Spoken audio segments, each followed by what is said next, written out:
Baru awal tahun, berita buruk sudah mewarnai negara-negara maju yang jatuh ke jurang resesi. Kalaupun ada yang belum resesi, namun masih berjuang menurunkan angka inflasi. Pertumbuhan ekonomi Indonesia di tahun lalu memang meleset tipis dari target pemerintah. Meski begitu, tetap harus disyukuri dibandingkan dengan negara-negara tetangga, Indonesia masih relatif aman. Seperti apa PR besar pemerintah menjelang transisi ke pemerintahan baru nanti? Kita akan coba ulas dalam Indonesia Selamat di tengah perekonomian negara maju yang melambat. Langsung saja kita lihat slide yang pertama. Pertama kita akan lihat siapa saja nih negara maju yang baru-baru ini jatuh ke jurang resesi. Jepang dan Inggris. Pertama Jepang yang selama ini menduduki negara dengan ekonomi terbesar ketiga di dunia. Tergelincir karena pelemahan ekonomi selama 2 kuartal beruntun. Di kuartal 3 2023 PDB Jepang kontraksi 3,3%. Kemudian berlanjut di kuartal 4 2023 hingga 0,4%. Padahal ekspektasi pertumbuhan ekonomi Jepang dilansir dari Reuters adalah sebesar 1,4%.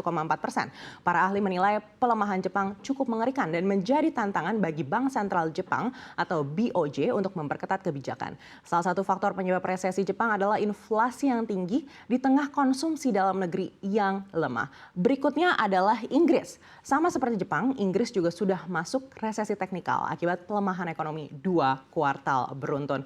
3 sektor utama ekonomi Inggris, manufaktur, konstruksi, dan perdagangan grosir mengalami kontraksi dan menyebabkan pertumbuhan ekonomi Inggris minus 0,1% di kuartal 3 dan semakin lebar mencapai 0,3% di kuartal 4 2023. Secara full year ekonomi Inggris juga hanya akan tumbuh 0,1% dibandingkan tahun 2022 dan berpotensi menjadi kinerja terburuk Inggris sejak 2009 akibat krisis keuangan global.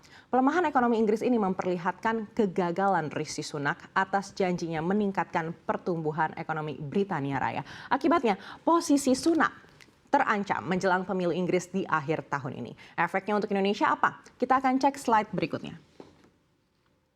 Sebelumnya pemerintah Indonesia meluncurkan perjanjian internasional Just Energy Transition Partnership atau JETP dengan International Partners Group atau IPG pada KTT G20 di Bali November 2022. Inggris dan Jepang tergabung dalam IPG dalam skema pendanaan JETP. Dengan adanya resesi dua negara ini, akibatnya pendanaan transisi energi ke Indonesia bisa jadi terhambat.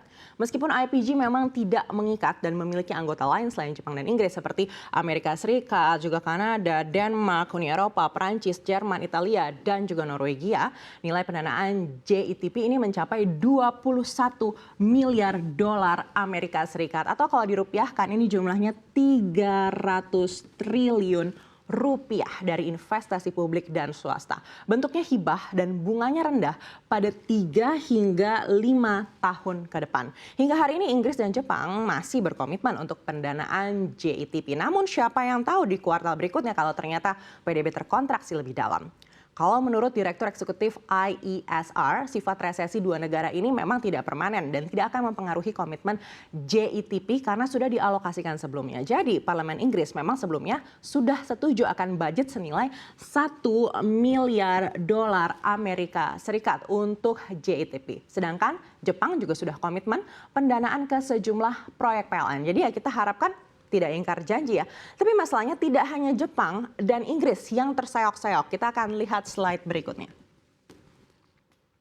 Selain Inggris dan Jepang, negara anggota IPG lain seperti Amerika Serikat dan Jerman juga tidak baik-baik saja. Amerika Serikat yang disebut kebal resesi masih berjuang menurunkan inflasi yang ternyata tidak terbukti dalam rilisnya yang terakhir. Memang kalau kita lihat sejak tahun lalu ketika Amerika Serikat digembar-gembor akan resesi, namun tidak terjadi juga ya. Tapi kalau menurut institusi internasional, pertumbuhan ekonomi Amerika Serikat ini masih menjadi ancaman dan diprediksi akan melambat di tahun 2024 ini.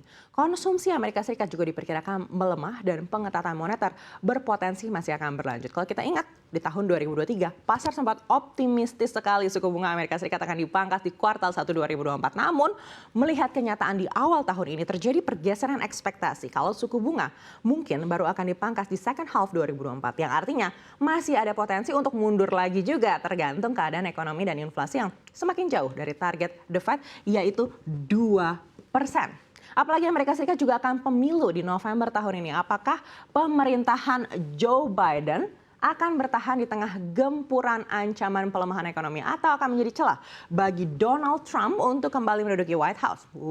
Semoga bisa berlangsung aman seperti di Indonesia kemarin ya. Berikutnya, Jerman sebagai kekuatan ekonomi terbesar di Uni Eropa juga dilanda ketidakpastian. Pertumbuhan ekonomi Jerman diprediksi hanya sebesar 0,3% di 2024, turun dari prediksi musim gugur sebesar 0,8%. Konsumsi swasta menderita akibat hilangnya daya beli.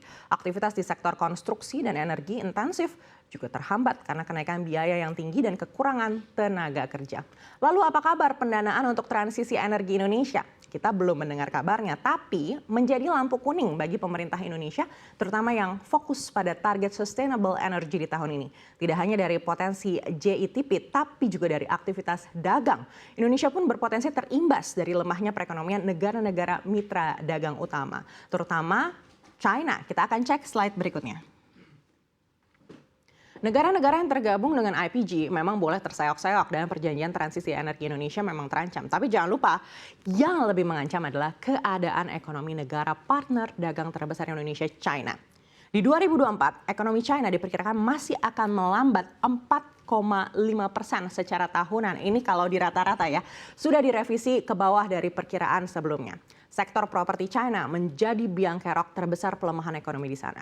Sentimen yang lemah berpotensi membebani konsumsi. Akibatnya perdagangan global terancam lemah dan pertumbuhan permintaan domestik melambat, impor pun akan terimbas, termasuk impor dari Indonesia.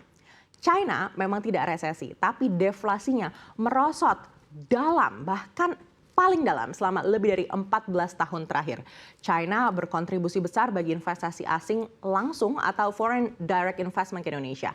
Realisasi FDI China mencapai 1,9 miliar dolar Amerika Serikat di kuartal 4 2023. Dengan semakin melemahnya ekonomi China, FDI ke Indonesia berpotensi juga melemah. Dengan adanya proyeksi ini diharapkan Presiden Indonesia yang terpilih nanti bisa mengantisipasi lemahnya pendanaan dari negara-negara maju. Capaian Indonesia sudah cukup baik saat ini, meskipun tahun lalu meleset dari target. Tapi dengan target menjadi negara maju atau Indonesia Emas 2045, diharapkan pemerintah yang terpilih nantinya bisa berkomitmen tinggi membawa Indonesia bisa mencapai target pertumbuhan ekonominya setiap tahun hingga mencapai 7% untuk menjadi negara maju.